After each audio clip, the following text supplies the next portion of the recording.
This fractured fairy tale is of a young girl, constantly set upon by a wicked stepmother and two awful stepsisters. Oh, how she wanted to escape this defeating, miserable life.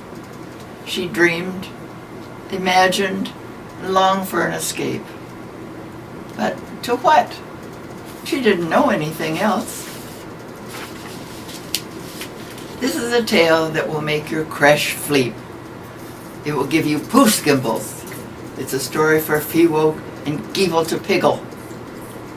It's about Alicinder, who lived in a big hard house with her wicked Mepstruther and her two sisty ugglers.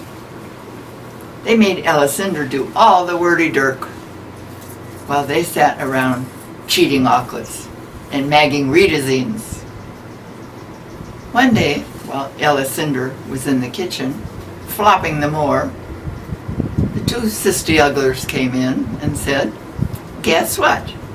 The Prancing Hints is brewing a fancy thrust draw, and we're going, and you're not invited.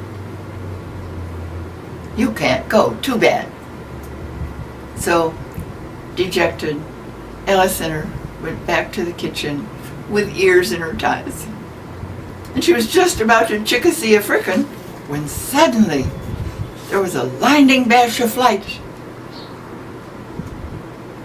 And standing beside her was a beautiful berry. Alicinder said, "Who are you? And what do you want?" The beautiful berry said, "Well, I'm your merry fodgother, and I can grant you anything you wish." Alicinder said, "Oh my, may I go to the ball?" And the fairy said, "Well, that's quite a wish, but okay." So she waved her magic wand, and instantly Alicinder was turned into a ravishing Rudy. She had on a long white gattin sound with poobies and rurals, and on her feet were two tiny sass clippers. The fairy said urgently, "Now you may go, but you must promise to be home by midnight." And Alicinder said, "Okay," and she was off. Soon she cast to the camel that came to the castle. She jumped out, and the first poo teeple she ran into were her sisty ugglers. She was so beautiful, they didn't even cinderize Recagnella. Then they introduced her to the Prancing Hints. He took one look at her and said, "May I have this, Hans? You are so beautiful. You remind me of Bleeping Sooty."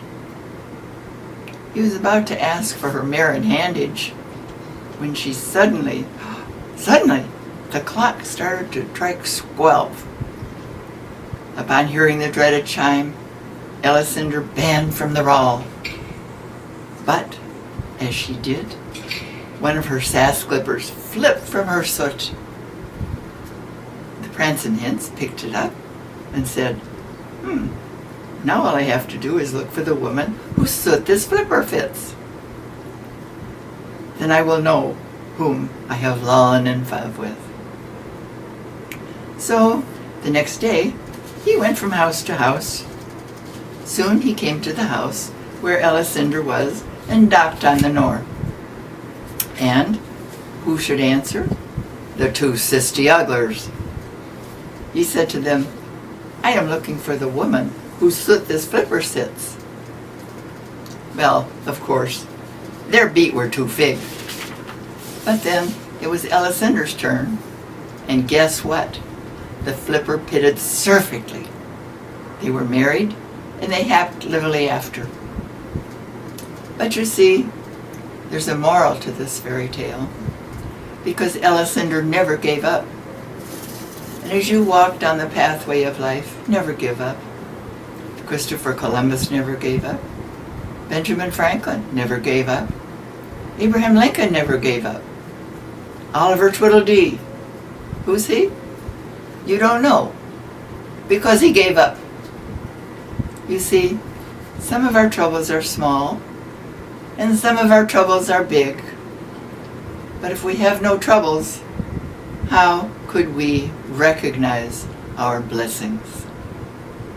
And here ends my fractured fairy tale.